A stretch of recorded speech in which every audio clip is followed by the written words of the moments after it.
Indian റെയിൽവേയുടെ പുതിയ ട്രെയിനായ വന്ദേ ഭാരത് സ്ലീപ്പറിന്റെ ആദ്യ റൂട്ട് പ്രഖ്യാപിച്ചു.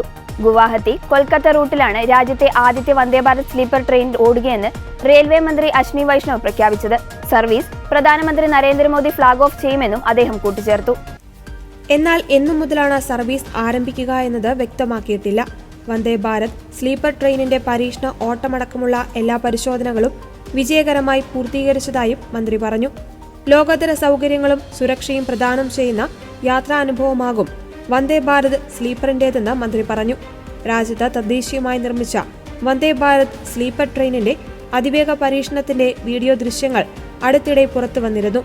മണിക്കൂറിൽ 180 കിലോമീറ്റർ വേഗത കൈവരിക്കുന്ന വീഡിയോയാണ് സമൂഹ മാധ്യമങ്ങളിലടക്കം വന്നത്.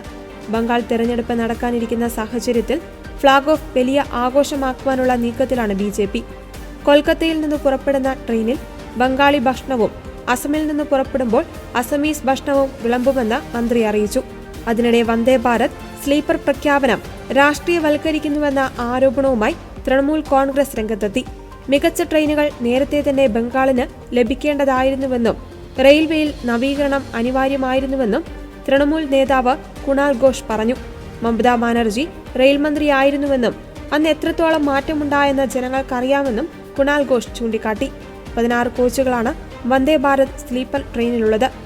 11 3 ടയർ AC കോച്ചുകൾ, 4 2 ടയർ AC കോച്ചുകൾ, ഒരു ഫസ്റ്റ് AC കോച്ചുള്ള ട്രെയിനിൽ ആകെ 823 യാത്രക്കാർക്ക് സഞ്ചരിക്കാനാകും. യാത്രക്കാരുടെ സുരക്ഷയ്ക്കായി കൂട്ടിയിടി ഒഴിവാക്കുന്ന കവച് സംവിധാനവും വന്ദേ ഭാരത് സ്ലീപ്പറിൽ ഘടിപ്പിച്ചിട്ടുണ്ട്.